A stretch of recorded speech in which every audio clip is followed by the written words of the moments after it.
Hello, everybody. Welcome to Blog Talk Radio's the Sales Professional Network. I am your host, Andre Harrell. This is Blog Talk Radio's first and only show dedicated to the needs of the sales professional. And regardless of the industry that you're in, if you're in the sales business, this channel and show is just for you. We do focus on topics that are relevant to all industries, and the commonality is that we in the sales business, as sales professionals, face similar challenges each and every day. And the Sales Professional Network, TSPN, sincerely was designed to create a forum where we can come together and discuss these challenges and come up with some best solutions and best practices to those challenges. Tonight's show is brought to you by AH2 and Beyond Consulting. That's AH2 and Beyond.com, delivering beyond our clients' expectations in sales strategies, marketing, and sales training. AH2 and Beyond, increasing your competency means increasing your sales results. If you are coming back to tonight's program after listening to last night's program on hands-off or hands-on, which offers the best results show last night, I say welcome back. Thanks a lot for coming back and I guess getting my thoughts on the whole subject of hands-on or hands-off as a manager and a leader. Welcome back. And tonight's brief show is, again, just my thoughts on this whole subject. And I want to personally thank Sid Mallory, Senior Vice President, Business Development, Pharmaceutical Management Institute, who was our guest speaker on last night's show. I thought Sid did a fantastic job really specifying the various differences between each approach and how each trait can provide significant value depending on a given situation. And I emphasize the word situation as I'll be going into detail on that later. I first want to start out by giving you my definition of leadership, which will provide kind of a backdrop of everything that comes out of my mouth for the rest of tonight's show. The definition of leadership is the ability to set aside personal interests at the expense of supporting, developing others to achieve while holding yourself and others accountable to the desired result. That's my personal definition of leadership, and one you'll see in just about a second addresses my opinion of the whole hands-on, hands-off approach to managing. I can say personally my style is much more of a balanced type approach or built on flexibility. I wouldn't consider myself totally a hands-on or totally hands-off. My style or trait, so to speak, is driven by the situation, which I alluded to in my introduction. I guess you can say I am a situational leader when it comes to being hands-on or hands-off. One of the examples we talked about last night is if you're bringing in, let's say, a new employee or a sales professional, well, obviously, you should probably be micromanaging, or you should probably have your micromanaging hat on to ensure that that new employee is properly onboarded, supported, and set up for success within that company. Micromanaging, in my humble opinion, is really, the roll up the sleeves work, coaching, developing, and importantly, supporting your people. This is truly the phase, as far as hands-on or micromanagement, I feel, is the leading by example phase, and showing your employees that you are willing participants to sincerely, and I want to kind of carve out that word again, sincerely, get in the foxhole with them and support their potential success. And I really think this line of thinking, I want to remind you, goes back to the first words of my definition of leadership, and that is setting aside your personal interest at the expense of your employees. Micromanaging is an upfront work in building that trust with your employees. And the best way to do that is leading by example. So when someone brings up micromanagement, it should not be viewed as negative or a negative connotation, but one that is positive and one that is selfless, it's a selfless act, and its actions are truly and sincerely in the best interest of the employee. That's extremely important to remember. Now let's go into hands-off, or this whole micromanaging.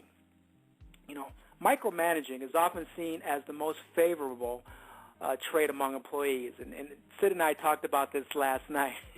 If you talk to anybody, they'll tell you that, for the most part, they love somebody who is not always in their hair. It almost kind of seems like a negative approach on the opposite end of micromanaging. But as I mentioned about micromanaging, macromanaging is the same way. It really should be seen in a positive light. So let's say hands-off is always seen as the favorable approach among employees. To me, though, macromanaging or hands-off is the payoff trait. I'm going to repeat that again. Macromanaging or hands-off, in my humble opinion, is the payoff trait. Let me explain. Being an effective hands-off manager or leader is a direct result of how effective you were as a micromanager. If you put in work as a consummate coach, developer, supporter, and leader by example up front, then the word that I would love when it comes to leadership, and that is empowerment, comes into play. Empowerment.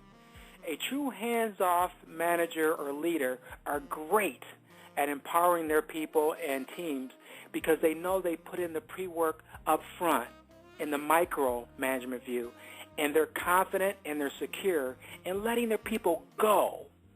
So I want to be clear. This does not mean you become an inexistent manager as a hands-off manager or leader to your people. You're just giving them space to do what they do best and exercise the coaching and direction you've given up front. So you're letting your people go. It's the old proverbial, you're dropping, the little bird, the little baby bird out of the nest. If you've done your work up front, really coaching them, really supporting them and helping them through, and also, of course, importantly, leading them by example in front, you're really confident as a leader when you move to the point where you're hands off, because you're letting your people go to do what they do best, and you're hoping, because of what you provided them up front, they're going to exercise some of the principles you gave them earlier on. The biggest satisfaction and compliment an employee can give you as their manager leader is this quote, and listen to this quote: "I hated you at the beginning."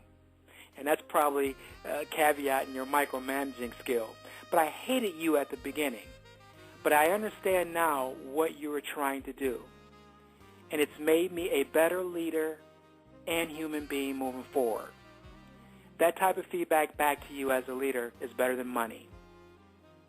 So the advice I would give anyone who considers themselves either a hands-on or hands-off manager or leader is really to make sure you have your employees or those who look to you for leadership's best interest. Bottom line, end of story. Everyone who has had their own definition of leadership, and I've always said this, and I'll say this to my grave, leadership oftentimes is in the eyes of the beholder. But I truly feel in my heart, I really truly feel in my heart, and reiterating my definition of leadership, your ability to set aside personal interest at the expense of supporting, developing others to achieve by holding yourself and others accountable to the desired result will definitely, again, in my, as I've said this all throughout the show tonight, humble opinion, lead you to success as a manager, regardless if you're hands-on or hands-off as a manager or leader. Okay?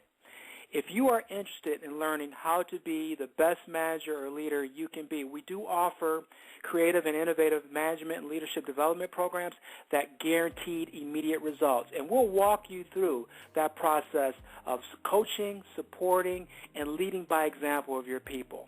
And then at that point, letting them go, hands off, letting them go to exercise and to execute what they do best by also instilling your principles that you gave them early on in your micromanaging phase. We can walk you through that process and help you through that process. And guess what? At the end of that, your employees are going to appreciate the new you. So you can contact us at AH Square and Beyond Consulting. That's AH, the number 2, and Beyond.com. And our contact number for that is 267-221-8529. This show tonight, very abbreviated show, was brought to you by AH Square and Beyond Consulting. That's AH, the number 2, squareandbeyond.com, delivering beyond our clients' expectations in sales strategies, marketing, and sales training. Square and Beyond. Increasing your competency means increasing your sales results. Just briefly, I want to go through next week's show. Next week's show is April 10th, next Tuesday. The Sales Professional Network is every Tuesday at 7 o'clock p.m. And, of course, next week we're going to be finishing up our previous discussion on the top 5 ways to build a powerful business network in 2012 with Mr. John Lee. It's going to stem off of our Part 1 show, which has received just a lot of positive hits and a lot of positive feedback. So we want to make sure that we have Part 2 of that show next week to kind of wrap up the 5 key ways to build a powerful business network this year, 2012. So please join us next week for that very popular show. Again, it's next Tuesday, April 10th at 7 p.m. As I always say after end of my Tuesday shows, and of course tonight on my Afterthought shows, if you'd like to follow us, all you need to do is go to my channel page. You'll see my picture. If you go below, there's a follow button. Click on that follow button, and you'll get updates in different subject matters. And of course, you'll be reminded that our show is every Tuesday at 7 o'clock p.m. And we would love to have you join us every Tuesday. And also, I always say, please tell your friends, colleagues, clients, that there is a channel and that there's a show just for them, the Sales Professional Network, TSPN for short, that meets every Tuesday night at 7 o'clock p.m. Please share word of mouth about this show. Thank you so much for visiting me on this Afterthought show. It's an abbreviated show, but I think hopefully you got my thoughts on the whole hands-off, hands-on management type trait and style, and understanding that at the end of the day, it's about your people and having their best interests in mind, okay?